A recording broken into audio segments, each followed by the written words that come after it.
Fiz uma parada no Alphaville para tomar um café com um amigo. Enquanto ele não chega, você é meu convidado.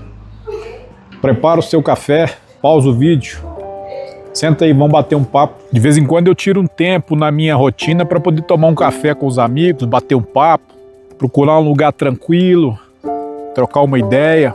Eu gosto muito de aplicar uma passagem bíblica quando o apóstolo Paulo, escrevendo, ele disse o seguinte: rogo-vos, irmãos, que apresenteis os vossos corpos como sacrifício agradável a Deus, sacrifício justo, santo.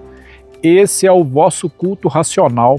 E muita gente não sabe o que isso significa, não entende. Paulo está falando de uma vida que agrada a Deus, né? De uma vida com propósito, de uma vida cuja entrega é integral. Essa expressão rogo-vos é muito forte. É um chamado, uma súplica, né? É uma sacudida que Paulo dá nas pessoas. Ele fala: rogo-vos que apresentei os vossos corpos como sacrifício agradável a Deus. Isso passa por todas as coisas: a maneira como você se veste, a forma como você fala, o seu modo de agir, de pensar, tudo. Em tudo você pode agradar ou desagradar a Deus. Se você der testemunho de santidade, se você der testemunho de uma vida que edifica, que evita as coisas negativas, que evita aquilo que não tem valor, que é depreciativo, você está dentro desse propósito de entrega voluntária e integral. E eu creio que essa visão se aplica muito ao tempo. Então, tirar um tempo para conversar com as pessoas é entregá-las o que tem de mais precioso na sua vida. Se você parar para pensar, o tempo não tem valor, ele é retroativo, ele não volta atrás, ele não é precificável. O seu tempo não pode ser considerado relativamente proporcional àquilo que te pagam pelo que você faz. Porque o seu tempo tem muito mais valor, é muito mais útil do que exatamente o que você recebe quando você está fazendo algum tipo de atividade de trabalho. Você poderia estar fazendo uma série de outras coisas muito maiores do que o trabalho que te remunera. Mas dedicar um tempo para ouvir as pessoas, para ajudá-las, faz parte do ministério cristão. Eu costumo fazer isso de vez em quando, sempre que a oportunidade aparece, sempre que é possível ajudar alguém, dar um conselho, ouvir, eu faço isso. Há alguns meses atrás, a minha irmã me pediu que eu fosse conversar com o marido de uma amiga dela, que havia se casado há pouco tempo. A minha irmã me ligou e me falou: olha, eu tenho uma amiga, muito amiga, que se casou há pouco tempo e ela está brigando muito com o marido dela e ele com ela. E eles estão de mal a pior no casamento deles. Você podia entrar no circuito e me ajudar a ajudá-los, a fazer alguma coisa por eles. Eu não conheço ele, mas eu conheço ela, é uma pessoa muito boa. E interessante foi que eu peguei o contato do rapaz, salvei no meu telefone, chamei ele no WhatsApp para bater um papo, me apresentei e ele se predispôs em tomar um café comigo num sábado de manhã. Eu acordei bem cedo, fiz uma garrafa de café, passei numa padaria, comprei alguns pães de queijo, convidei um amigo muito próximo a mim para me acompanhar, um cristão, lógico, e ele foi.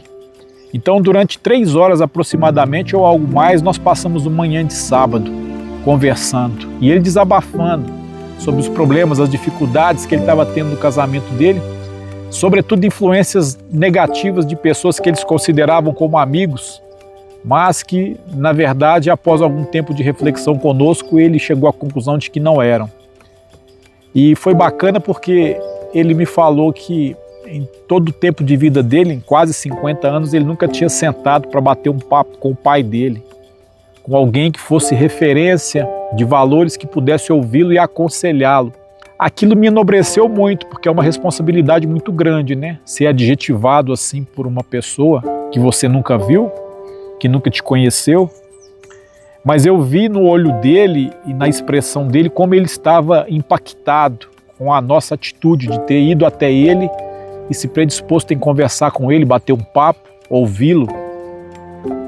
Ele registrou muita coisa do que nós falamos, muitos conselhos a respeito de vida conjugal, de casamento, de renúncia, entrega, de amor sacrificial que o homem deve procurar fazer pela esposa, de domínio próprio, autocontrole diante de fatos que tendem a desestabilizar a convivência do casal. E ele prestava atenção a tudo, como se ele nunca tivesse ouvido falar naquelas coisas. E o bacana é que no final do nosso bate-papo, ele estava impressionado porque nunca tinha visto alguma coisa parecida com aquilo. Então ele nos perguntou quanto que a gente cobrava para fazer aquele serviço, aquele tipo de visita. Ele estava disposto a retribuir, porque ele estava sendo beneficiado, ele estava sendo muito abençoado, ele mesmo disse isso. Eu falei para ele assim, olha, a gente não cobra nada para fazer o que a gente está fazendo. Agora, se fosse para colocar preço, nenhum de nós seria capaz de pagar. Porque apesar de ser de graça, não foi barato. Custou a vida de um homem muito bom, de um homem santo, de um homem puro. Um homem que foi crucificado há mais de 2000 anos atrás, para que pudesse nos ensinar um pouco a respeito do amor ao próximo.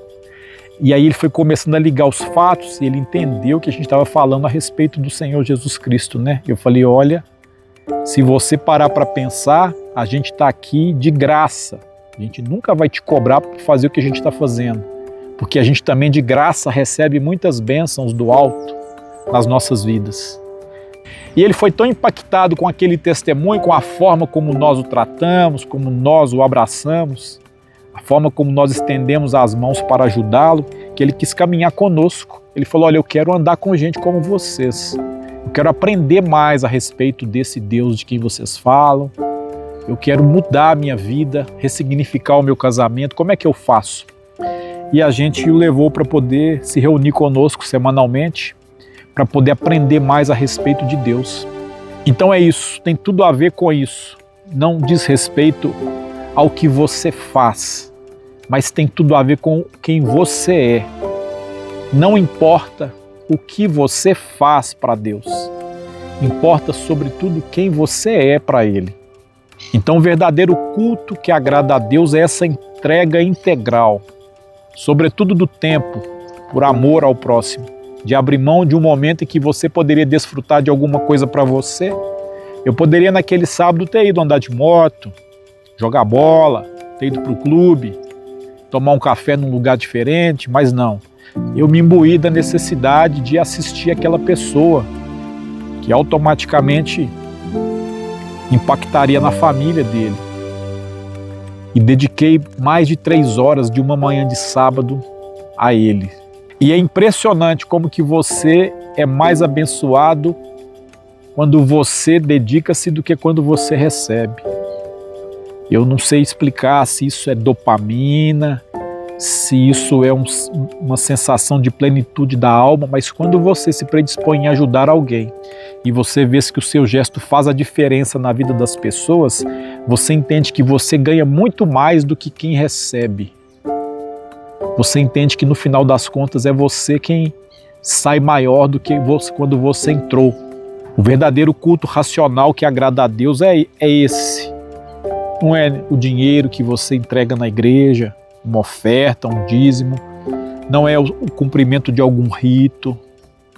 Não é a observância de uma dieta, de algum calendário sagrado, de determinadas festas. Não. Não se trata de abster disso ou daquilo. É claro que isso tudo tem a ver com o seu estilo de vida, né? Uma vida que agrada a Deus é uma vida santa, separada. É uma vida pura. É uma vida onde você se abstém daquilo que não presta, daquilo que deplora a alma, daquilo que dá mau testemunho de comportamento. Mas, sobretudo, essa entrega voluntária, a dedicação do tempo, o cuidado às pessoas, demonstração de amor ao próximo. Isso não tem preço. Isso a gente faz de graça, mas não foi barato. Eu gosto de um lugar tranquilo para refletir, para meditar, para sentir a presença de Deus. Faça isso no seu dia a dia. Ouça mais as pessoas. Dedique uma parte do seu tempo para ajudá-las. Isso não tem preço. Isso é uma das formas mais autênticas de demonstração de amor, de cuidado. Aconselhar alguém, poder ouvir uma pessoa que está precisando. Isso vale muito mais do que qualquer oferta, de qualquer sacrifício que você pense que esteja fazendo para Deus. Não. As pessoas são muito carentes de atenção, de cuidado. As pessoas são muito carentes de companhia. E não se trata de deixar que alguém alugue você por um tempo indeterminado. Se trata de você se predispor em dar aquilo que você tem. Se você tem, né? Se você não tem, você não vai entregar nada. Por isso que é importante, na caminhada de fé, a edificação, o autodesenvolvimento. Você precisa nutrir o seu espírito para que você possa transbordar e abençoar outras pessoas daquilo que você já reteve, mas que você não guarda só para você. Você entrega na medida das necessidades das pessoas. As pessoas têm muita dificuldade de conviver umas com as outras, porque o ego fala muito alto. A vaidade, a soberba, o orgulho, principalmente quando se trata de relacionamentos. As pessoas precisam ouvir a respeito de amar mais, de esperar menos, de fazer mais pelo próximo, pela outra pessoa, de tomar a iniciativa e não esperar que a outra parte, a outra pessoa faça aquilo que a gente entenda que nos é devido. Não se trata disso.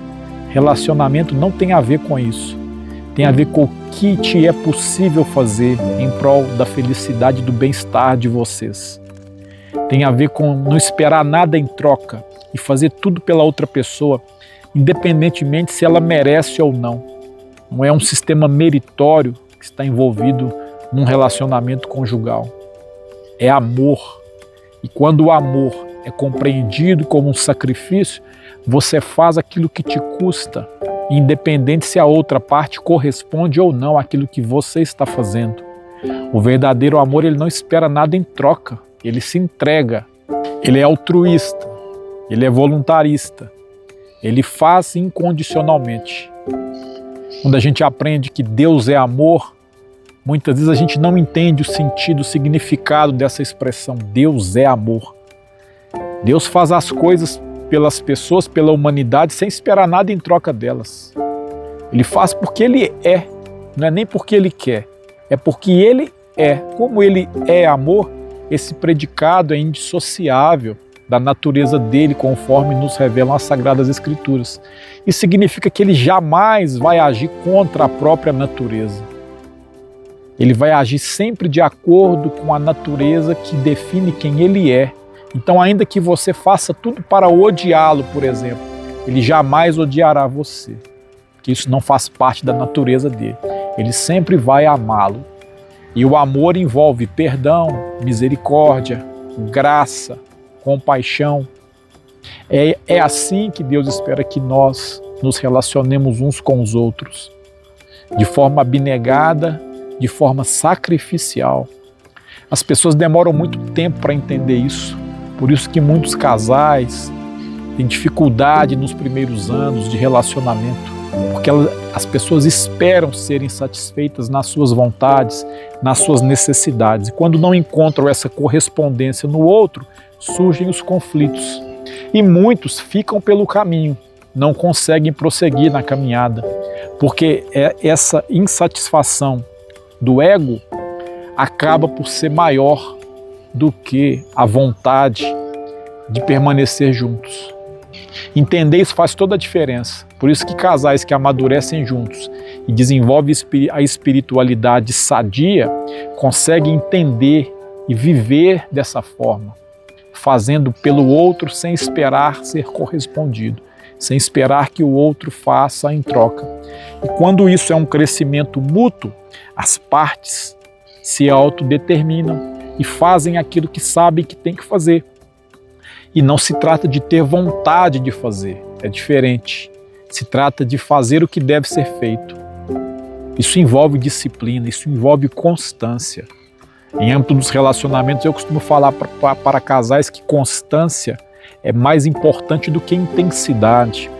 Não adianta você tratar mal uma pessoa o ano inteiro e no dia do aniversário dela, de repente, morrer de amores, dar presentes, levar café na cama, promover a pessoa a um dia perfeito. Ela não faz questão de que no dia do aniversário dela seja um dia perfeito. O ideal era que todos os dias fossem dias perfeitos. Ninguém gosta de ser tratado um dia em 365, ser bem tratado em um dia em 365 do ano. As pessoas querem ser bem tratadas todos os dias. Por isso que constância faz mais efeito do que intensidade. Você querer fazer as coisas em determinado momento por uma necessidade muito grande, por exemplo, para resgatar um relacionamento, uma convivência, é um processo muito mais dificultoso do que você se dedicar-se cada dia um pouquinho mais em prol da construção de uma convivência saudável, de uma convivência sadia. Comece a praticar isso. A gente fica bom naquilo que a gente pratica. A vida é um treinamento. Tem a ver com isso. Tem a ver com ser constante. E a gente não precisa de motivação para fazer as coisas na vida. A gente precisa de entendimento e disciplina, autorresponsabilidade e disciplina. Eu faço independente de ter vontade, de sentir que eu devo fazer. Eu entendo o propósito e a necessidade de fazer as coisas, então eu faço. Eu sei que é importante tratar bem o meu cônjuge, independente se eu estou de bom humor, de mau humor, se ele fez alguma coisa que me desagradou, que me afetou, eu faço a minha parte. Eu trato bem, eu procuro manter constância no meu comportamento, que não pode ser dependente da variação do comportamento da outra pessoa. Não pode.